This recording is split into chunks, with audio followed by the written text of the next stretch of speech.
Bonsoir à tous, merci de nous rejoindre pour le 19h à la une ce soir.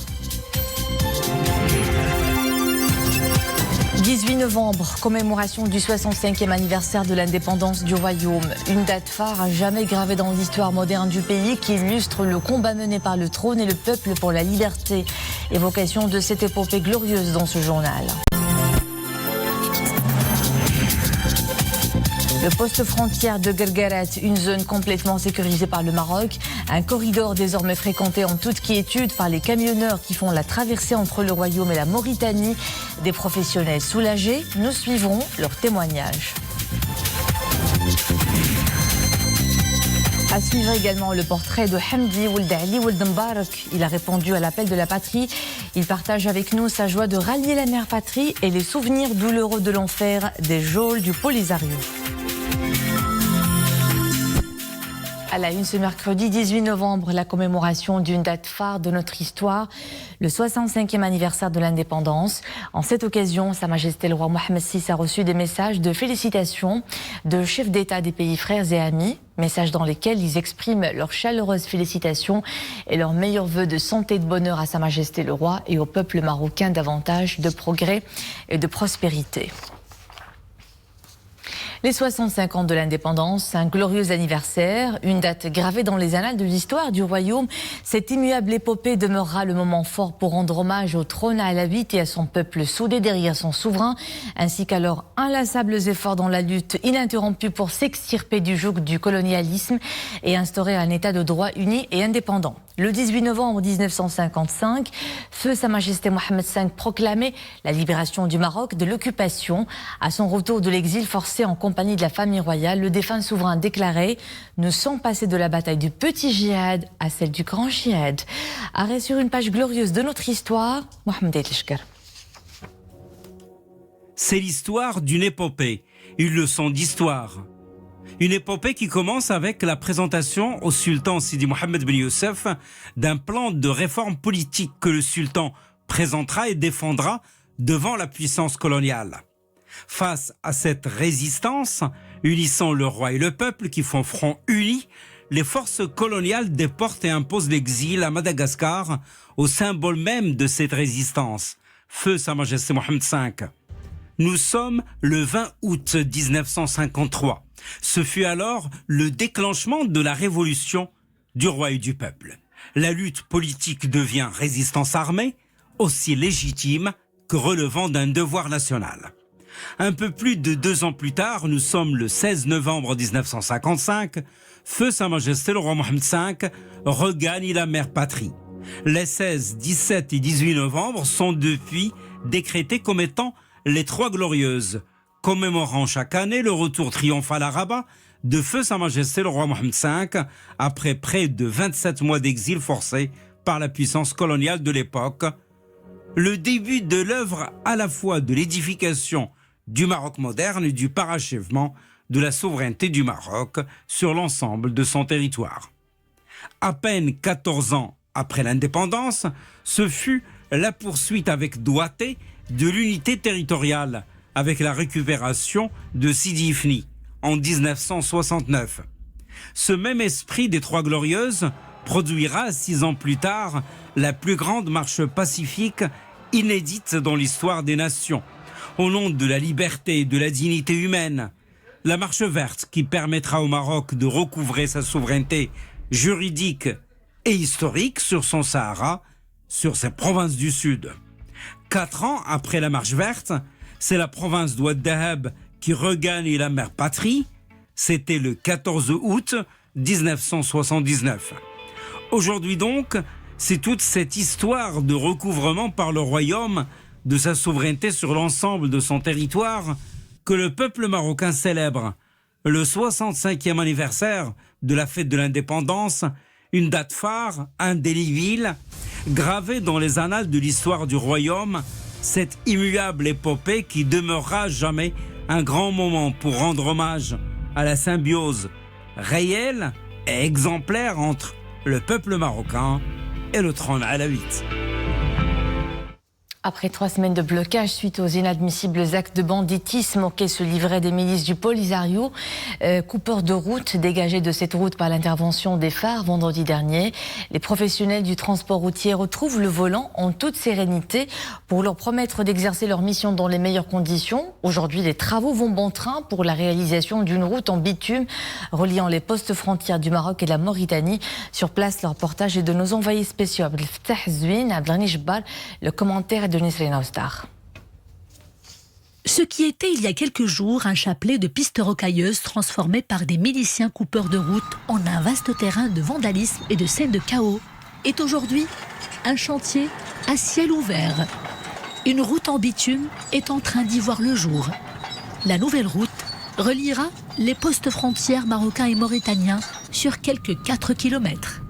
Elle facilitera les missions des professionnels du transport routier international.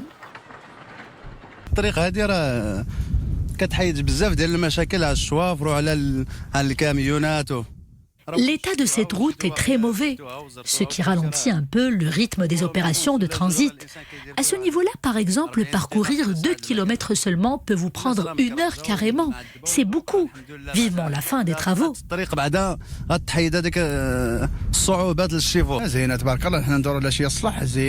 Nous accueillons la nouvelle avec joie et satisfaction.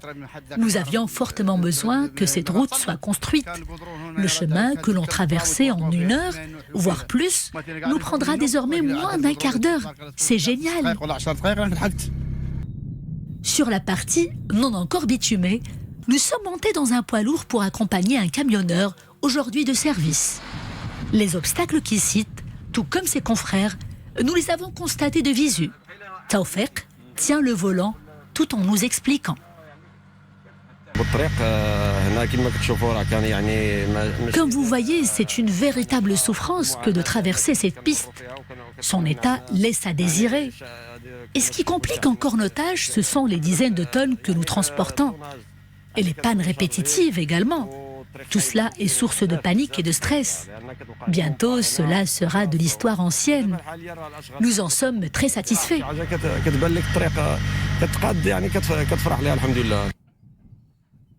Ce carrefour incontournable génère quotidiennement des flux commerciaux considérables, avec un volume de marchandises dépassant les 1000 tonnes. C'est dire toute l'importance socio-économique pour le Maroc, la Mauritanie voisine et plusieurs pays de l'Afrique subsaharienne. C'est dire également la vitalité de ce chantier s'étendant sur 4 kilomètres. Une idée certaine de l'énormissime différence entre ceux qui aspirent à bâtir une Afrique prospère et solidaire et ceux qui sont dans une stérile et permanente logique de déconstruction.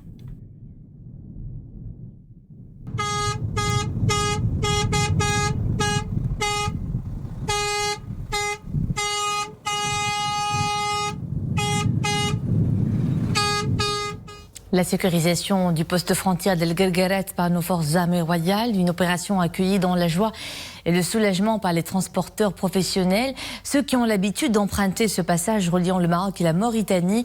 Notre équipe sur place les a rencontrés. Je vous propose de suivre leurs témoignages.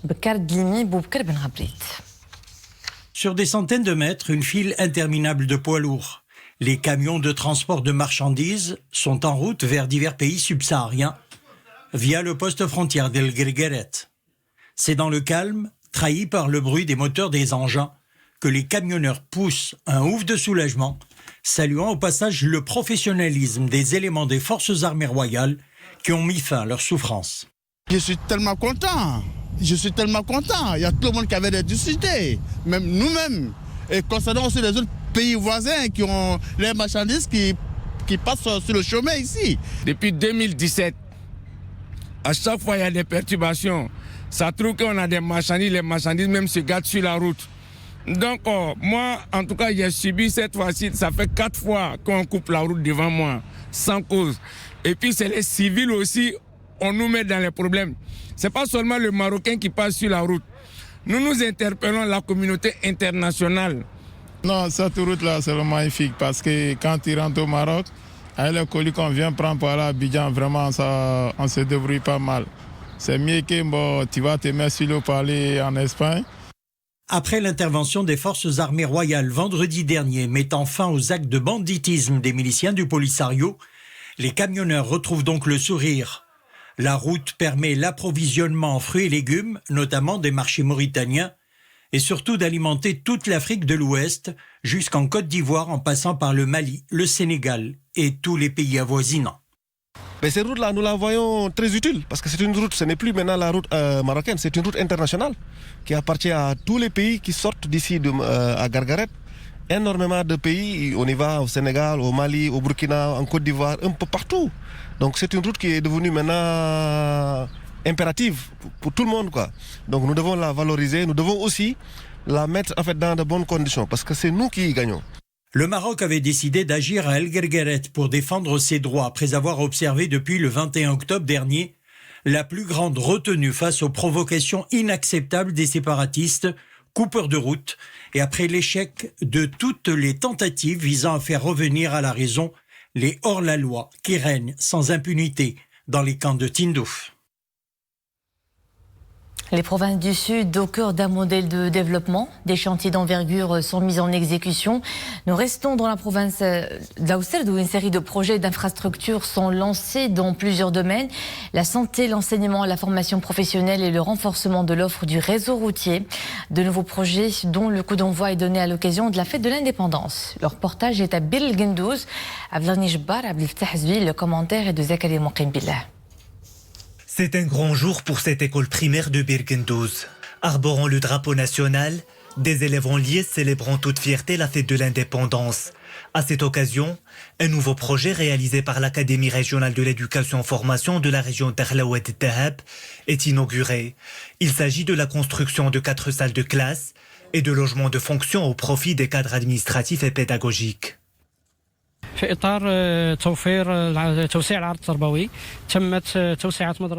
le cadre de la diversification de l'offre éducative, l'école primaire de Bir Guendouz a été agrandie de 4 salles de classe en raison de la forte demande sur les services de l'éducation au niveau de la province d'Aosserd.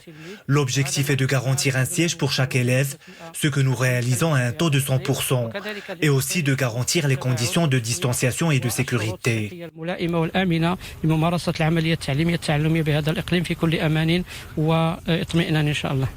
De nouveaux équipements au profit du centre social de proximité de Bir Guendouz pour renforcer les prestations. Les bénéficiaires sont une quarantaine de femmes qui suivent des formations de qualification professionnelle. Le projet a nécessité un budget de 200 000 dirhams financé par l'INTH. Le centre social de proximité de Bir Guendouz est géré par la délégation provinciale de l'entraide nationale. Ce projet a un impact positif sur les bénéficiaires. Il fait partie du programme d'accompagnement des personnes en situation de précarité, avec pour objectif l'intégration socio-économique des femmes. Ces ateliers sont un moyen pour les bénéficiaires de se former à un métier. En plus des projets éducatifs et sociaux, il a été procédé au lancement des travaux d'élargissement de la route provinciale 1105 sur une longueur de 17 km. Le projet sera achevé dans 6 mois. Il nécessite un budget de près de 8 400 000 dirhams. Une grande mosquée sera également édifiée au poste frontière El Guergueret pour un coût estimé à 8 800 000 dirhams. Des projets de développement qui changent la physionomie de nos provinces du Sud. Nous venons de suivre un reportage sur des projets structurants dans la province d'Aosserd. Pour en parler, nous avons avec nous en direct depuis Aosserd justement Ikram Belhadiwi, chef de division par intérim de l'action sociale de la province d'Aosserd. Madame, bonsoir, merci d'être avec nous. De nouveaux projets lancés et inaugurés aujourd'hui, notamment dans la commune de Bir Guendouz. En réalité, c'est toute la province qui vit au rythme de réalisation de projets qui mettent l'humain au centre de toutes les préoccupations. Comment justement cette dynamique de développement profite-t-elle à la population d'Aosserd ? Bonsoir Iben, bonsoir tout le monde. Je vous remercie encore une fois pour cet effort médiatique. Nous nous situons actuellement dans une zone dans l'extrême sud-ouest du Maroc, à savoir le franc ou bien la porte frontalière de Guergueret. Effectivement, au niveau ou à l'occasion de la fête d'indépendance, la province d'Aosserd ainsi que ses partenaires ont essayé d'inaugurer un chantier de projet. Nous citons de prime abord le projet des travaux d'extension d'une zone routière sur une largeur de 6 km qui a pour enveloppe budgétaire de 6 millions de dirhams. Pour le deuxième et le troisième projet, ce sont des projets dans le secteur éducatif. Nous citons le projet de l'extension d'une école primaire à Bergendos et puis la construction des maisons de fonctionnement et de logement au profit des professeurs des établissements du lycée Tirs au centre de Bergendos, dans une logique de gouvernance. Le quatrième projet est un projet situé à Guergarat et toujours dans la vision de l'établissement des sites religieux à proximité des habitants. Il y a un projet de construction d'une mosquée sur une superficie de 3700 mètres au carré. Voilà, ce sont les projets qui ont été inaugurés aujourd'hui au centre de Bergentos et de Guergarat. Alors madame, quels sont les secteurs prioritaires qui bénéficient de l'appui du nouveau modèle de développement au niveau de la province d'Aosserd et quels sont les projets réalisés à ce jour depuis le lancement par Sa Majesté le Roi en 2015 de ce nouveau modèle dédié aux provinces du Sud? Le Royaume du Maroc, depuis la mise en place et la conceptualisation du plan de développement des provinces du Sud, a voulu faire de la province d'Aosserd un pôle de développement vivant et dynamique avec un ensemble de projets dynamiques générateurs de valeur pour la population. Je cite l'exemple du projet de la construction d'une route qui relie Dakhla à Guergarat de 450 km avec une enveloppe budgétaire de 1 milliard de dirhams. Donc cette route se fluidifie davantage sur les trafics économiques et sociaux avec les pays de l'Afrique subsaharienne qui sont très dépendants des exportations marocaines. Et bien sûr, dans une perspective future de la coopération avec les pays de l'Afrique, le Royaume du Maroc est considéré comme étant un hub africain qui va permettre de donner ces réformes, notamment les réformes du secteur public et privé ou encore le transfert des technologies. Madame Donc il y a un lien commun et durable. Madame Belhadibi, vous êtes responsable des projets inscrits dans le cadre de l'INDH. Quel en est le bilan aujourd'hui? Oui. Concernant l'initiative nationale de développement humain, connue sous le sigle de l'INDH, lancée par Sa Majesté le Roi Mohamed VI le 18 mai 2005, ce champ royal, ce chantier royal englobe 4 projets dont les objectifs sont premièrement évaluer le besoin en termes de disparité territoriale et sociale avec les zones défavorisées, accompagner les personnes en situation de précarité, avec 12 couches qui sont énumérées dans la procédure, accompagner les jeunes dans la recherche de l'emploi et leur inclusion économique et quatrièmement procéder à l'impulsion du capital humain des générations montantes. Donc la province d'Aosserd, depuis l'avènement de ce projet royal, a essayé d'appliquer ces directives royales en essayant de mettre en place un ensemble de projets dans son territoire. Nous citons les plus importants, à savoir les centres d'accueil, pour les vagabonds et les personnes ou les jeunes sans abri pour leur réorientation et aussi pour leur hébergement avec une période déterminée qui a avec une enveloppe budgétaire jusqu'à maintenant de 3,5 millions dirhams. Puis par la suite un centre de proximité sociale pour la réinsertion socio-économique de la femme, des salles de préscolaire et aussi une plateforme de jeunes est mise en place au centre de Bergendos afin d'accueillir, d'orienter et d'écouter avant les jeunes et ainsi de les accompagner dans la précréation et la post-création de leur projet. Nous travaillons dans un tissu associatif très riche qui fait beaucoup d'efforts et sans oublier l'effort des autorités locales qui nous font remonter l'information sur le diagnostic participatif. Nous programmons des projets dans le cadre d'un projet pluriannuel de développement humain selon la priorité pour la province d'Aosserd. Madame Ikram Belhadivi, chef de division par intérim de l'action sociale de la province d'Aousselt, merci pour ces précisions. Vous étiez en direct depuis Aousselt. Nos provinces du Sud placées au cœur du développement, la région d'Dakhla Oued Dahab par exemple, s'est inscrite de manière positive et efficace dans la mise en œuvre du nouveau modèle de développement dédié à ces provinces. Des projets structurants, de la pêche aux énergies renouvelables en passant par le tourisme, un potentiel attractif qui vise à hisser la région au rang d'un pôle économique prometteur et de lui permettre de jouer pleinement son rôle de trait d'union entre le Maroc et l'Afrique. Bakar Dlimi, Mohamed Iddes, Mohamed Etleshkar. Avant de réintégrer la mère patrie, vers la fin des années 70 du siècle dernier, Dakhla n'était qu'une petite bourgade, nichée entre mer et dune. Aujourd'hui, un peu plus de 4 décennies plus tard, la presqu'île de Dakhla, baignée par l'océan Atlantique, à plus de 550 km de la ville de l'Ayoun, un joyau des provinces du Sud, très connu au plan international, surtout pour son climat tempéré toute l'année et pour ses spots de sport de glisse, considérés à juste titre comme étant quelques-uns des meilleurs spots au monde.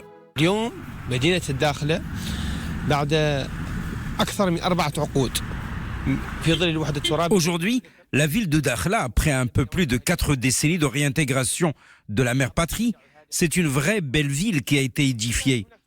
Une belle cité en plein essor sur tous les plans. Infrastructures, développement urbanistique, services publics, réseaux de communication.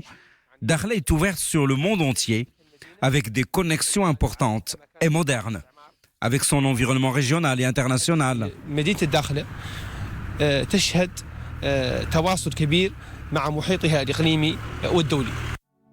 Dakhla s'érige donc également comme un centre diplomatique, reflétant le dynamisme des provinces du Sud, une plateforme d'échange, de débat et de propositions pour une plus fructueuse solidarité Sud-Sud. Crans-Montana en est le parfait exemple. Dakhla est devenue une destination du tourisme d'affaires et culturel. Le forum Crans-Montana. La région d'Dakhla Oued Dahab est devenue une destination touristique internationale très prometteuse, que ce soit pour les sports de glisse, pour ses potentialités naturelles, pour ses activités culturelles et artistiques, et pour ses atouts économiques ainsi que dans le domaine du patrimoine. Dakhla draine également de plus en plus d'investisseurs de différents pays du monde. Dakhla, c'est surtout un important pôle économique reliant le Maroc au reste de l'Afrique, un hub régional abritant plusieurs établissements internationaux et les consulats généraux de, déjà, 7 pays africains. Nous enchaînons avec sa réaction au plan international. La Russie a appelé aujourd'hui à un apaisement des tensions dans la région de Belgorod. Dans un communiqué du ministère russe des Affaires étrangères rendu public à l'issue d'un entretien téléphonique entre le ministre des Affaires étrangères, de la coopération africaine et des Marocains résidant à l'étranger, Nasser Bourita, et son homologue russe Sergei Lavrov, la Russie a réitéré sa position en faveur de la résolution de la question du Sahara marocain exclusivement par des moyens politiques et diplomatiques et sur la base du droit international en vigueur.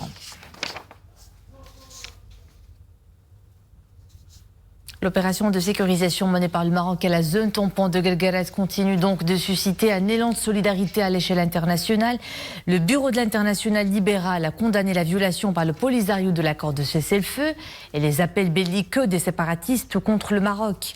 Dans une déclaration publiée sur son site, le Bureau de l'International libéral condamne la violation de cet accord par le Polisario qui constitue une violation flagrante du droit international et un acte de banditisme dans la zone frontalière.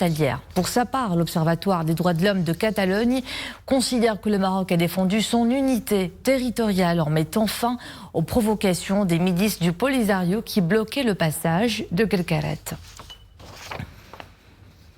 Comme à son habitude, le Polisario encore sous le choc de la ferme et décisive intervention de nos vaillantes forces armées royales à Belgorod. Le front séparatiste n'en finit pas de relayer fake news, bidonnage et imposture, des désinformations déversées par des mercenaires sans foi ni loi. Éclairage dans ce récit de Monia Marouche. gros mensonge. Des dizaines de soldats marocains sont annoncés prisonniers et plus de 10 autres sont déclarés morts. C'est ce type de fake news que le Polisario diffuse auprès de ses bases depuis vendredi dernier, depuis l'intervention des forces armées royales pour restaurer la libre circulation au passage d'El Guerguerat. Les séparatistes ne se sont pas arrêtés là.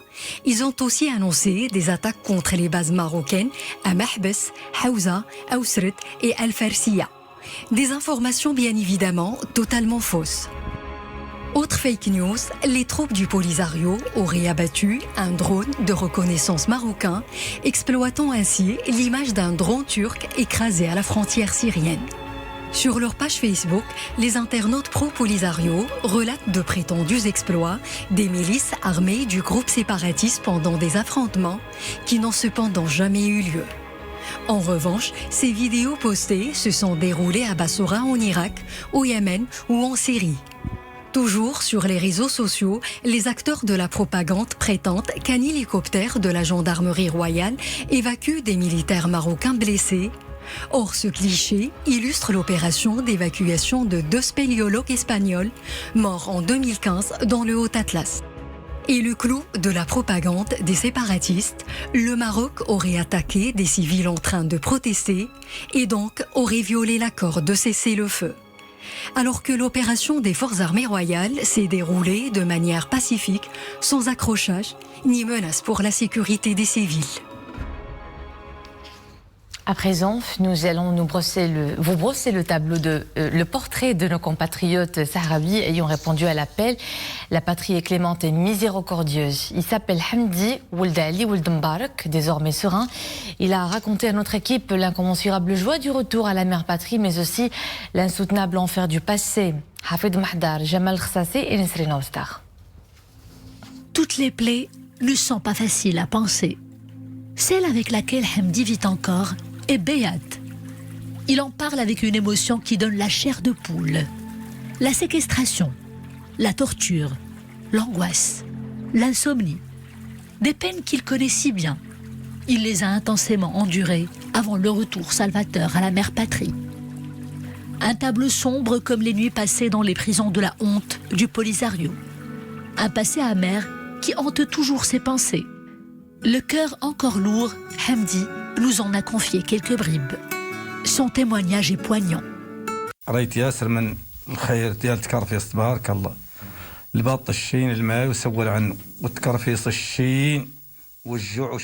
J'ai énormément souffert dans les camps de Tindouf. Une souffrance tellement immense que mes mots peinent à la décrire le plus fidèlement possible et en quelques minutes seulement. Nous vivions le ventre creux, l'esprit inquiet et le cœur déchiré. J'ai vu tellement d'amis mourir devant mes yeux. C'était un calvaire insoutenable.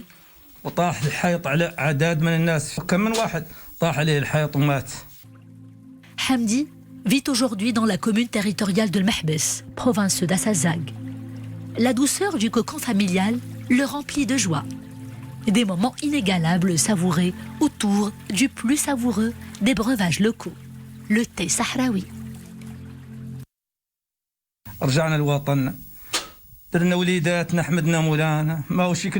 Le retour à la mère patrie est comme une joyeuse renaissance. Je coule désormais des jours paisibles au sein de ma petite famille. Le cauchemar de ces infernales années est désormais derrière moi, fort heureusement. Je ne pouvais espérer plus grande consolation. Ce sentiment de réconfort, je ne l'ai ressenti que dans ma terre natale, le royaume du Maroc.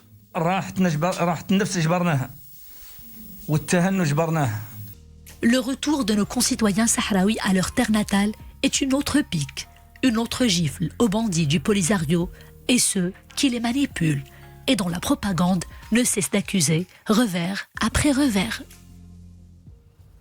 Pour finir, le bulletin quotidien des indicateurs de la situation épidémiologique. 5391 nouvelles infections enregistrées ces dernières 24 heures.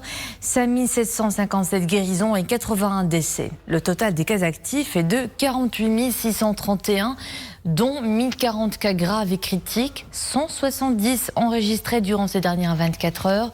418 patients sont sous respiration artificielle, auxquels s'ajoutent 90 intubés. Les différents indicateurs montrent une très légère tendance à amélioration de la situation. Par exemple, le nombre total des cas actifs a baissé en 24 heures de 49 078 hier à 48 631 aujourd'hui à 18 heures, soit 447 cas de moins en 24 heures. C'est la fin de ce journal. Merci à vous de nous suivre. L'info est de retour à 21 h en compagnie de Qais Mohsin. À demain.